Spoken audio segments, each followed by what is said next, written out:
Om Purāṇānaṁ Ālayam Karunālayam Namāmi Bhagavatpādam Shankaram Lokashankaram Shankaram Shankarācāryam Keshavam Bhattarayanam Sutrabhashya Kritau Vande Bhagavantau Punah Punah Sadashivasamarambham Shankarācārya Madhyamam Asmatacharya Paryantam Bande Guru Paramparam Ishvaro Gururatmeti Murti Beda Vibhagine Vyomavat Vyapta Dehaya Dakshina Murtaye Namaha Ukaro Anthakaro Vai Rukarastan Nivartakaha Anthakara Nirodhitvat Gururitya Vidhiyate Om Sahana Bhavatu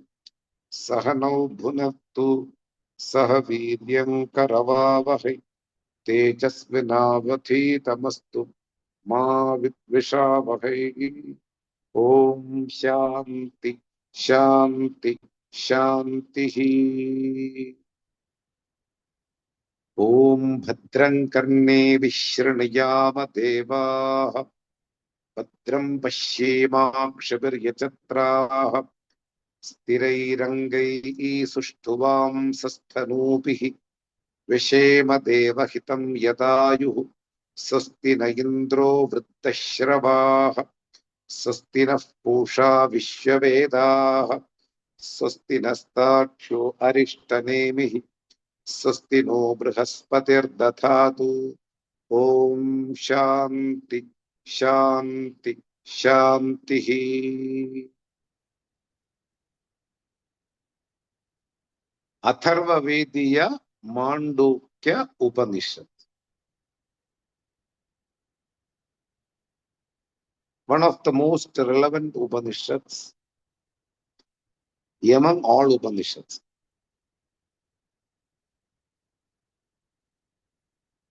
The traditional teachers used to say, Mumukshunam Māṇḍūkyam eva alam.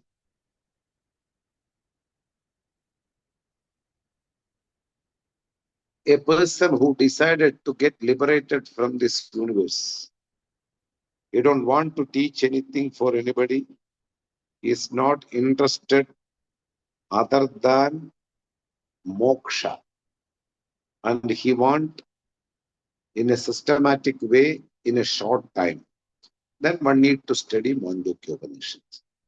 For a mumukshu, Māṇḍūkyam is enough, they say. But in order to study Māṇḍūkya Upaniṣad, we need to know certain basic things or the background of the Māṇḍūkya Upaniṣad kārikā. When he was writing the kārikā, there are certain things going around in this country. The people who have given up this glorious path and went to the material world and just sink like a ship inside the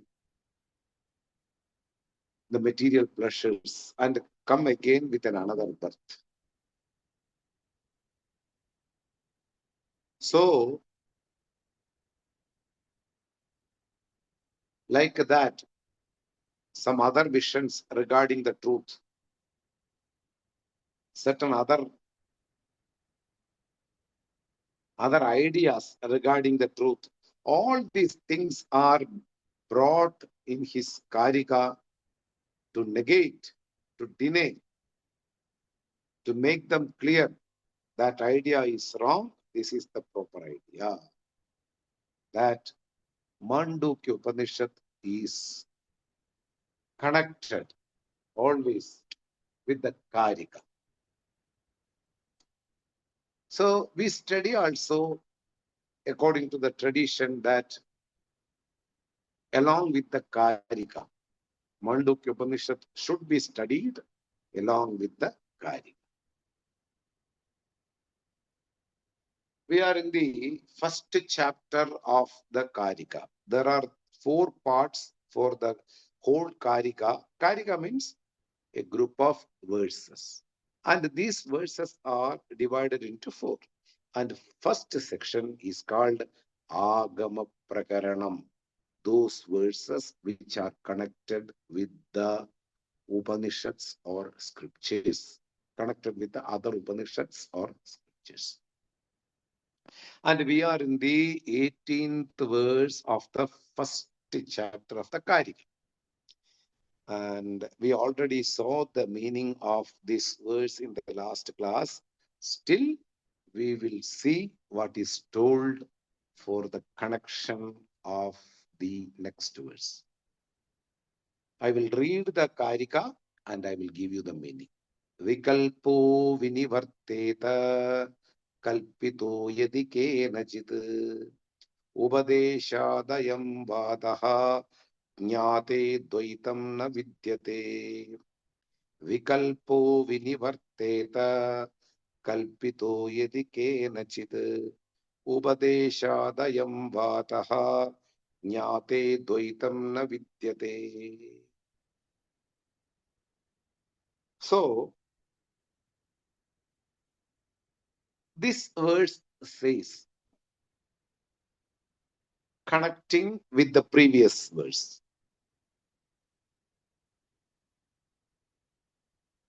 how can we account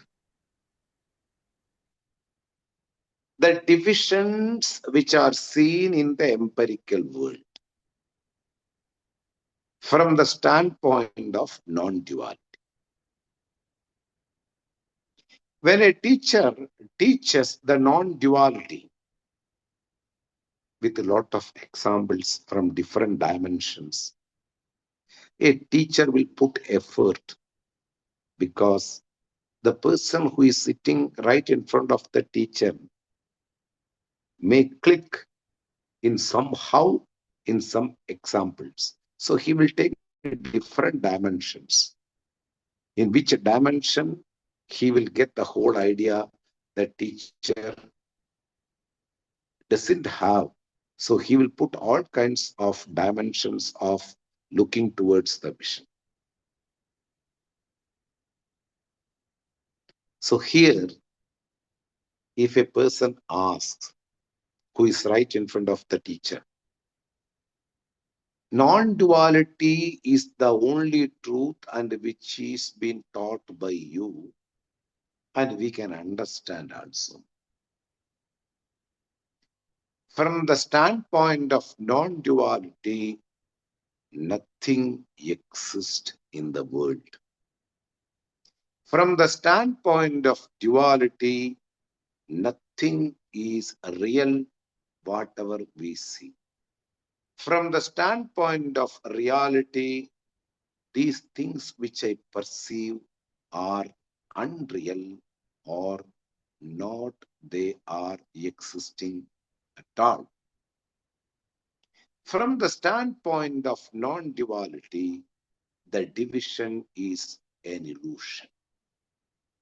So, how can I account this duality which I perceive right now in this world, even when you are teaching the non-duality? I perceive the division, and you are teaching the non-duality by accepting the division, because I am separate from you. The teacher should accept first that logic or that fact. When the student is separate from the teacher, then only the teaching starts. If the teacher and the student is non-separate, there is no teacher and student, there is only one person.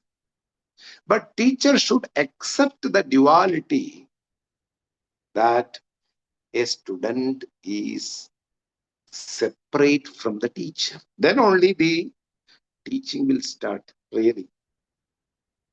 One is ignorant, one is wise.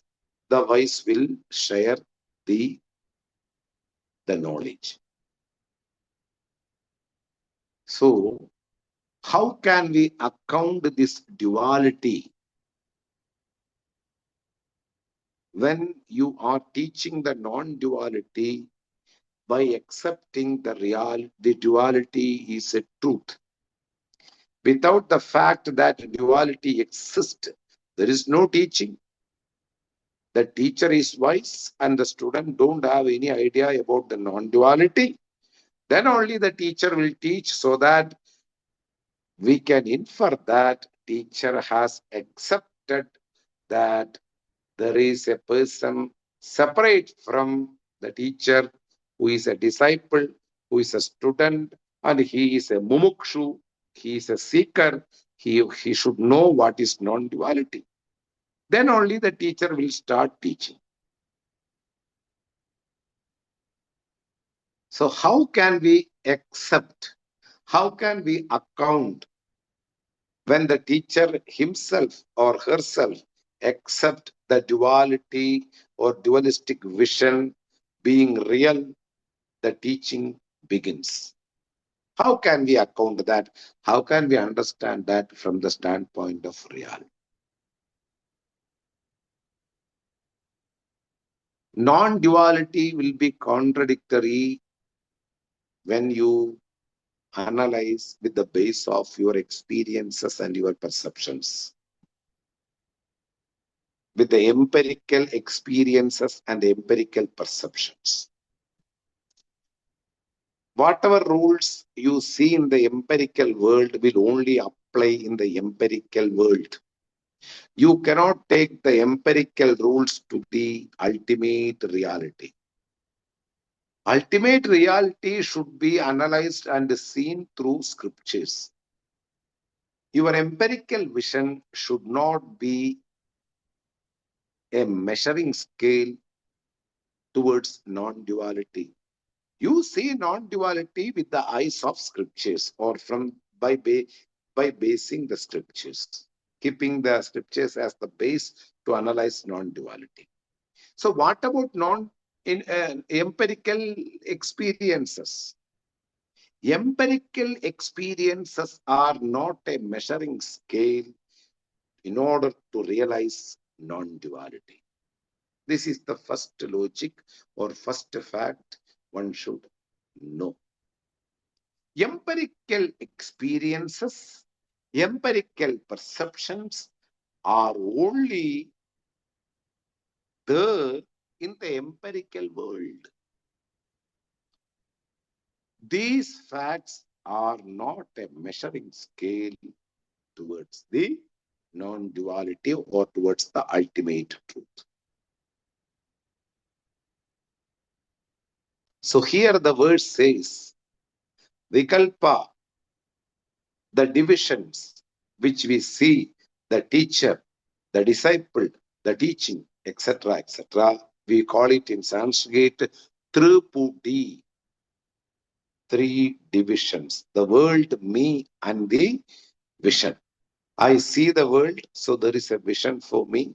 I perceive the world, there is a perception for me. I see the world as a secondary thing for me, and I am.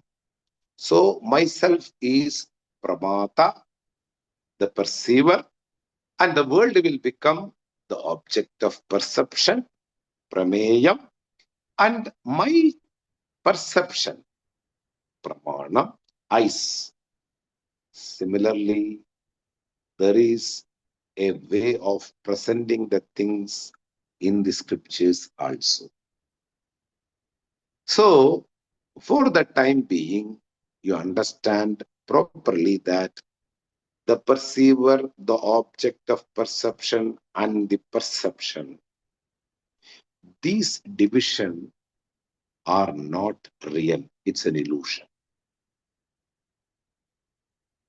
Like one verb who is free from all kinds of limitations and all kinds of insecurity. And this verb understood properly from another verb that I am the water, not the wave. Even the wave disappears, the water continues to be exist. So he don't have the emotional imbalance due to the body limitations. He don't have any issues regarding the body or senses or the complex. And he is the wise. He came to know, I am not this verb, but I am the content of the verb, which is water. Now, this verb is going to teach another verb. And that verb is completely insecure because he is in so much, that verb is in so much fear that that wave is going to be end. That wave is going to be end. It is going to be die. When they touch the shore, the wave is not at all there. So I am going to die. I am unhappy. I am right now in a limited nature. I don't have enough strength to stop my journey towards the shore. I cannot stop my aging. I cannot stop my motion. So I am insecure. This insecurity made me to fear. And this fear took me to a person who is not at all fear. Remember, whenever you take a resort under somebody, that person should be free from all kinds of insecurity. That person should not put the seeds of more fear in your life. He should give the complete resort for you. You should be fresh meeting somebody. You should be always in a mood to raise your talents by meeting somebody. Your talents will be underneath. But meeting somebody, they encourage their words,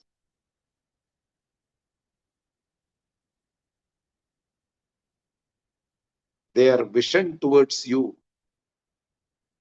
put you up, should put you in a higher altitude than your level, what you when you were meeting this guy. You should go to a higher level after meeting the guy. This is something a blessing.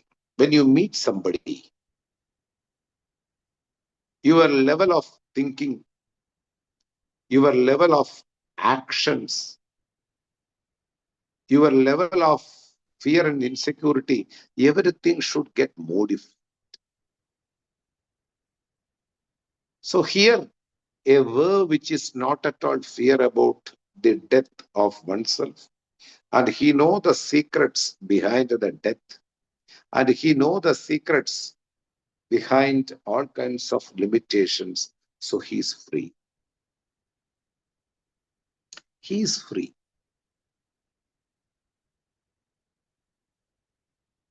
Then this verb is going to teach this another verb who is completely insecure within oneself. Then this verb will give the proper knowledge. Oh, you young one, hey Saumya, good looking one. You are not a verb. You are the content of the verb, what we call water. Water never comes to an end. Water will be there at any point of time. Before originating as the verb, as a verb, you were water. When you are continuing in the form of verb, you are water. After the disappearance of the verb reaching the shore, you will continue as water.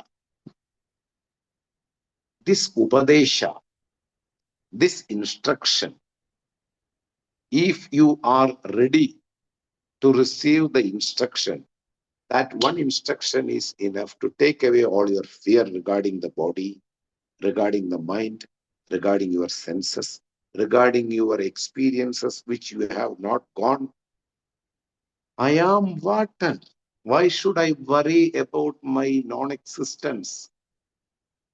I will be continuing water at any point of time. This is enough. This is enough. This one instruction is enough. And the second instruction, for more clarity, he will say, we seems to be verbs differently. Myself is a verb, yourself is a verb, and somebody is coming behind you is also verb, and a lot of verbs are coming towards the shore. We seems to be different. We are very much different by the length, by the size, by the width, by the appearance. But we are in the empirical world, we are called waves. Fine, nothing wrong on that. But from the standpoint of reality, from the standpoint of the content of us, the water is the only truth of me and you and others. We may be different by each other in the empirical world. We are totally different from the others from the empirical world. We seems to be very much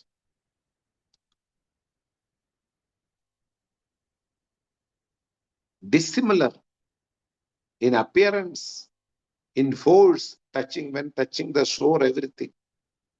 But when you see me and you from the standpoint of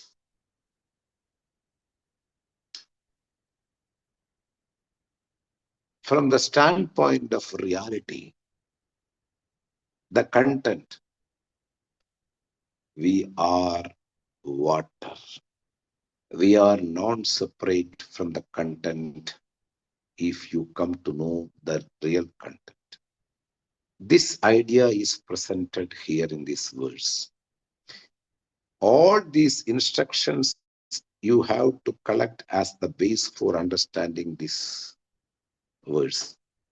What is told here? Vikalpo vinivarteda kalpito yadi kenachit. The divisions should disappear from the person's mind, which are being imagined by somebody that it is true. It should disappear. That myself is different from him. Myself is different from the world. I am teacher, he is student or she is student, and we are studying Upanishad. And these types of divisions are governing me for a length of time. As long as I am illiterate or ignorant from the standpoint of truth, these divisions can continue. I am a student, I have a teacher, and I study under him, and he teaches me. There is a teaching, there is a teacher, and I am the student. This division can continue as long as non-duality is not realized. But once you understand, by the help of teacher, empirically the visions are, empirically whatever we see in the world is an illusion. Empirically whatever we see is an illusion. Just like a magic of magician. Just like a snake on the rope, assumed or imagined. The empirical world itself is a projection on the content, what we call Brahman. So the divisions are not real. The divisions should disappear, which are assumed in the content. But these divisions have a purpose. Just one purpose, What is the purpose? There will be a teacher to teach me. The purpose is only for the gaining of the knowledge. I accept the division only to gain this glorious knowledge. It's only a temporary exception that there is a teacher and he will teach me.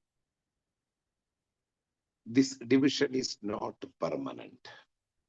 This division is temporary. But I will accept this division for the sake of studying. Upadeshat ayam vadha. For the sake of understanding the knowledge, I accept it temporarily that there is a teacher and there is a teaching. The verb who is mastered in Advaita Vedanta is a philosophical teacher or a traditional teacher. The verb who got married and got 4 children and living a life luxuriously, traveling in a ship, traveling in flights, traveling towards different countries along with his wife and children, and enjoying different foods, etc., is an ignorant verb. He will be capable to rule in the empirical world. He knows how to buy a mobile. He knows how to buy an electronic equipment. He have all the ideas about the empirical dealings. How to make an account in a bank. How to deal with the different people of different countries. What should I take in the night to regulate my body? Everything he knows than any other person in the world. He's not ignorant on empirical things. He's a master in the empirical things. But from the standpoint of duality, he is an ignorant person. All this knowledge related to this world, the empirical world, will help you to get more and more experiences and more encouraging in wanting in the experiences. All the informations you have collected from the empirical world will only make you more and more insecure. So, an instructor who is wise and who is free from all limitations and who is a traditional teacher, one wave. Another wave, who is ignorant, but he is capable of dealing with empirical dealings and he is rich.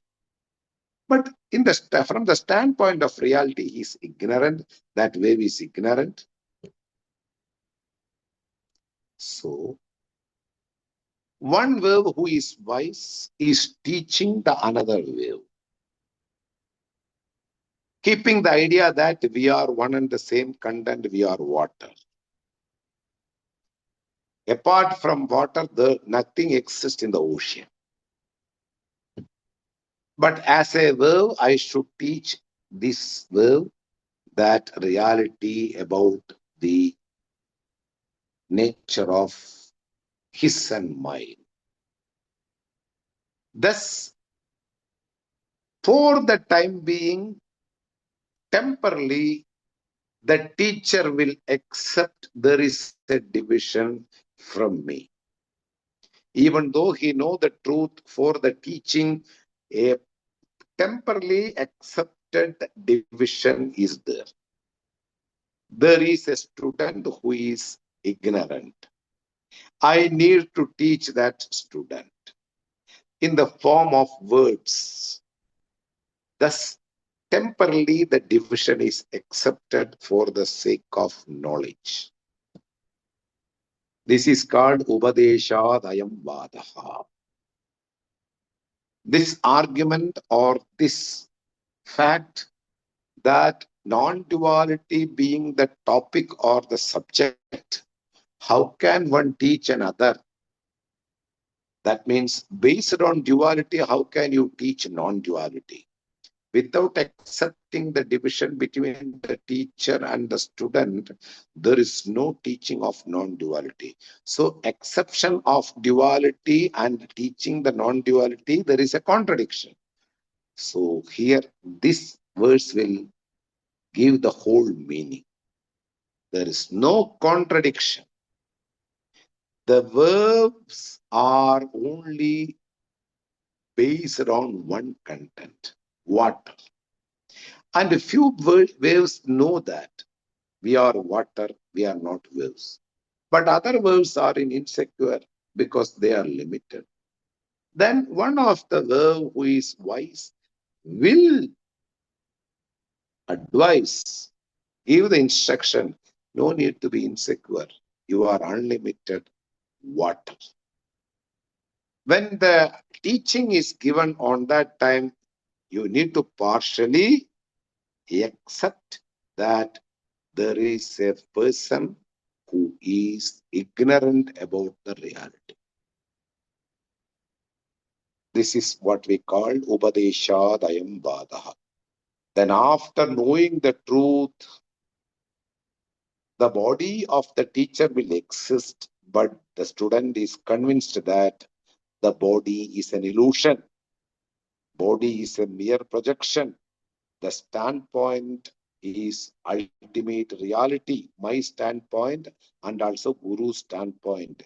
We are having one intrinsic thing as our basic nature. I am the water. For the verb, I am the water. For the human being, apart from this example, I am the one and only Brahman, even though I perceive my teacher apart from me. Jnate Dvaitam. After knowing the reality, there is no room for duality. When the non-duality is understood properly, after understanding the non-duality, even if you see the duality existing in the empirical world, there is no room for confusion.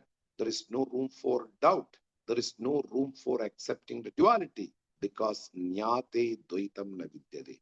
After knowing the reality, there is no, after knowing the non-duality, there is no duality at any point of time. Duality is only a misapprehension due to the ignorance which is non-apprehension. Not knowing the true thing, you may project something other than what it is. Both things happened here and we accept the world is there. Up to the point of getting the knowledge, the world seems to be existing. From the standpoint of knowledge, there is no world, there is no teacher, there is no teaching, there is no Shishya, only the Brahman, the content of everything, the Atman exists. Jnate Dvaitam na vidyate. No room for confusion, considering that duality exists. No room. Okay. Very clear the idea. Okay. Now,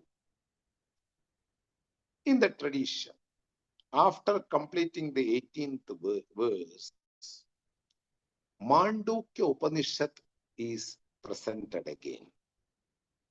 The 8th verse. We started the kārikā studying after the 7th verse of Māṇḍūkya Upaniṣad. Again, the 8th verse of Māṇḍūkya Upaniṣad is commented. We will read the verse of Māṇḍūkya Upaniṣad and we will find out the meaning and we will try to assimilate the meaning, because Māṇḍūkya Upaniṣad is not something short in real. The verses may be short, 12 or 13, but the understanding is something like the whole vision is presented in another way. So we will find out what the 8th verse is going to say for us. I will read the Upanishad verse number 8. Soyamatma adhyaksharam omkaraha adhimatram padaha matraha matraha cha padaha omkaraha akara ukara makaraha iti. I will read once more. Saha ayam atma adhyaksharam omkaraha adhimatram padaha matraha matraha cha padaha akaraha ukaraha makaraha iti. This Upanishad started with a very beautiful verse. Om iti etat brahma tasya ubhavyakya. The word Omkara is nothing but the designation of Brahman.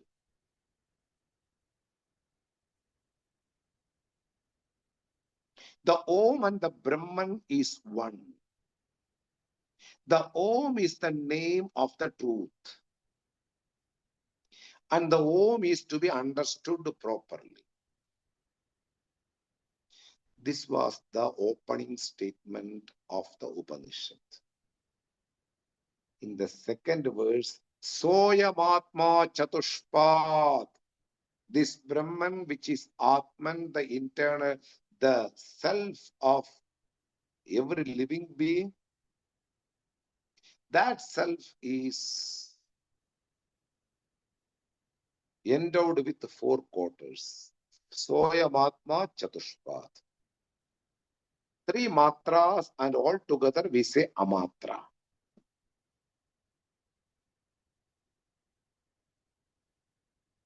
Matraha, you can consider as letters or syllables or sound. Padaha, it means quarters. So we will try to understand, connecting with those verses which are being told in the beginning of the class. Soyamatma adhyaksharam. This self, which is the innate nature of human being. This self, Soyam Atma, Saha Ayam Atma. Very tricky sentence to be understood again and again, even though I have told you. Saha and Ayam, both are proverbs. When something is very far and you can see, which is not in the sphere of hand, you cannot touch, you cannot grasp or hold, but you can see something bit far. This is the condition of a student when he starts his Vedantic life or his philosophical spiritual life. What is meant by philosophy? What is the aim of philosophy? Some people say that you are God. If I am God, how my business came into failure? Why people are mocking and joking at me? They should also know that I am the God. And also, I am getting aged. I feel hunger and thirst. How can I be God? If I am the God, because the scripture says that you are the Lord of entire universe. How can I be God? Questions are many. So here, Atma means not the body, mind, sense complex. That Atma, which is told in the Upanishad, which is away from me, it is now near to me. That is called I am. In Sanskrit, Saha, I told you, Saha, the word will be used to point out somebody who is out of reach. It can be sun, it can be a streetlight which is far from you. It can be somebody who is walking through the footpath, which is out of reach by your hand. It's called Saha. So Brahman, the innate nature of mine, nobody told me this is the reality of me. So it is out of reach before study, like a sun, like a street light. I cannot touch a street light from with my hand, but I can show Saha, that is street light.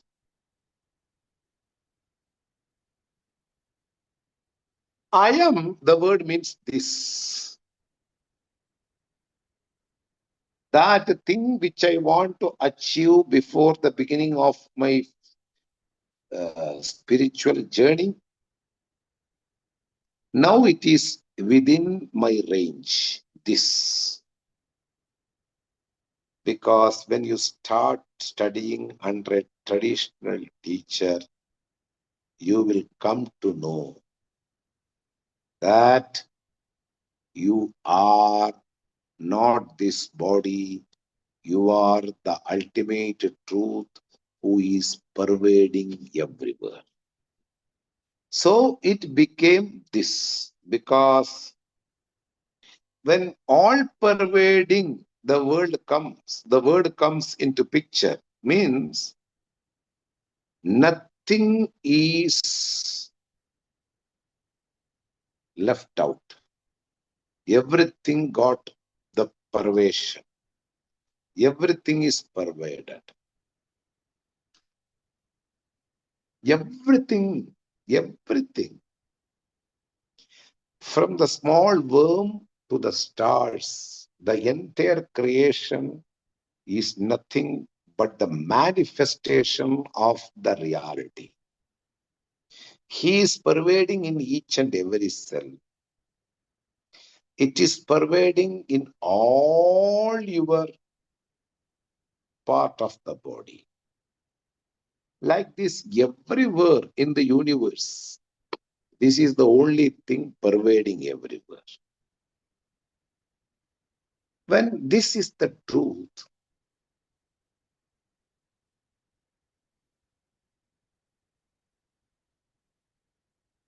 the word I am will have some meaningful sense. Because before I thought that Lord is sitting somewhere, or through story I know there is a Lord called Shiva who is sitting in the Kailasam. Before starting my spiritual journey, I came to know Lord is in the form of Vishnu. Everything is fine. Everything is fine. Then you can say that, like son, that Lord which I have to be achieved in my life, I have listened from scriptures. I have listened from different talks. That Lord is me. Now, that Lord is me.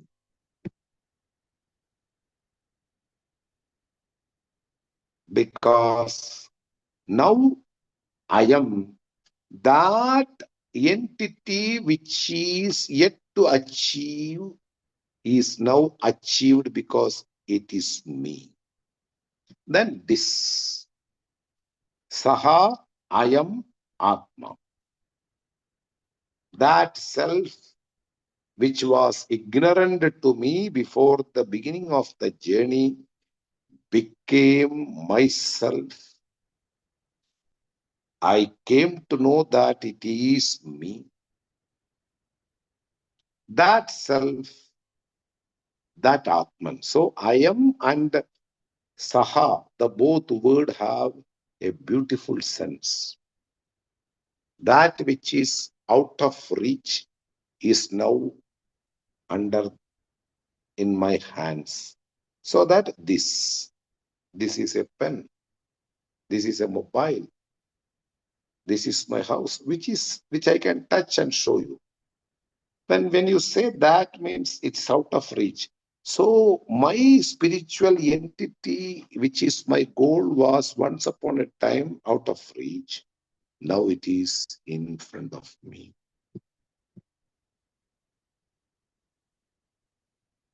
So it is told here. What is told here? I am the Brahman, which was far before getting my knowledge. Now I am the Brahman, which is very near. So Saha I am. That Atman, which is subject matter and which is under discussion, which is the subject matter of this Upanishad, that my intrinsic nature, which is Atman, that Atman, Adi Aksharam, from the standpoint of syllables, it can uttered in the name of Omkara, Adyaksharam Omkara. Omkara is not only syllables, it has a sound also. So, from the standpoint of sound, it is called Omkara. From the standpoint of letters, it is Omkara, the subject matter, Atma, which is under discussion. The Atman, which is the topic of Māṇḍūkya Upaniṣad, which is me, which is my innate nature of the body, that Atma, from the standpoint of letters, it is Omkara. Om. From the standpoint of sound also, it is Omkara. Om. Because letters and the meaning are connected as long as the world will survive. They have invariable connection. The word and its meaning. The word or the substance. That invariable connection. Omkaraha, which we studied in the first chapter, Sarvam Omkaraha Eva, everything is nothing but Omkaram. And that Omkara is Atma, which is my innate nature, the inner self. And that Atma has four quarters, Soyam Atma Chatushpat. This we studied in the first slogan and first verse of the beginning of the Upanishad and the second verse of the Upanishad. Now it is been elaborated or connected from the standpoint of letters. This Atman is called Om. From the standpoint of sound, it is also called Om. Omkaraha means Om. And we already saw this Omkara, this Atma have three quarters. And one is Amatraha, Turiyaha. So that you can also bring Turiya also as a quarter for the sake of understanding. Four quarters are there for the Atma. Soyam Atma Chatushpat. Four quarters are there. And we studied the quarters: waking state, dream state, deep sleep state. And Turiyaha, Amatraha. So another quarter from the standpoint of the teaching when these three quarters are being taught. Really speaking, Turiya is not a quarter, it's only a verbal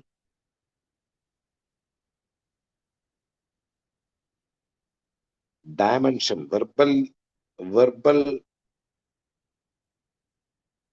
a thing which is told mere in a verbal way. That's all. Because all these three states are analyzed and got a name, after finishing, it's only the fourth explanation, or when we come to see 1, 2, 3, all these three states, after analyzing the three states, we analyze where it is centered, these three states. Then it got the name called four, a numerical analysis. That's all. It's not fourth or it's not a letter, Turiya. We already saw that. Now, this Omkaraha has also three letters. From the standpoint of letters, this Atma is called Omkaraha. And the Omkara also have three letters: Akara, Ukara, Makara. Akaram means A, Ukara means O, Makara means M. Let it be. Before that, one important verse is also the one important sentence: Padaha, Matraha, Matraha cha Padaha. When we analyze the Atman, there are 3 plus 1, 4 quarters are there: waking state, dream state, deep sleep state, and all three together contribute, becoming resolved in the Turiyaha, what we call Brahman. So waking state, dream state, deep sleep state plus Brahman. This is called four quarters. Turiyaha and three states. This is the four quarters which we already saw. Now, Omkara also have three different letters. When the Atman have three states and plus Brahman, which is Amatraha. Similarly, the Omkara also have three letters and Amatra, which doesn't have any matra, any sound or any syllable. What are they three? For that Omkara, Akara, Ukara, Makara. A, U, M. O. All three together, we say O.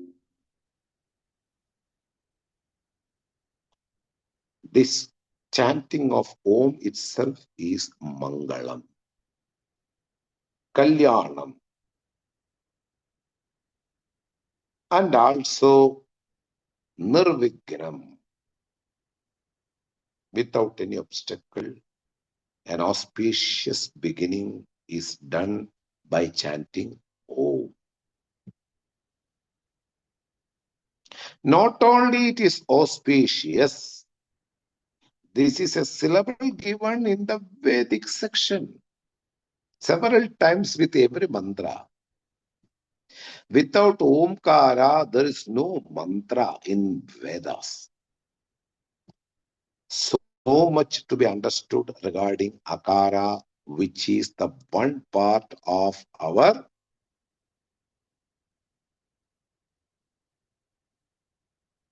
Om. So Atman have 3 plus 1, 4 quarters. Similarly, the Omkara also have 3 letters plus 1 Amatra, free from all kinds of measures and sound. So 3 letters plus Amatra or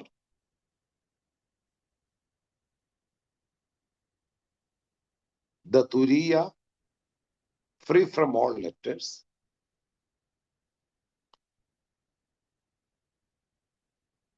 The sages in the previous time, before 2000 years ago, the sages in India, totally they will be not available for anything among the people.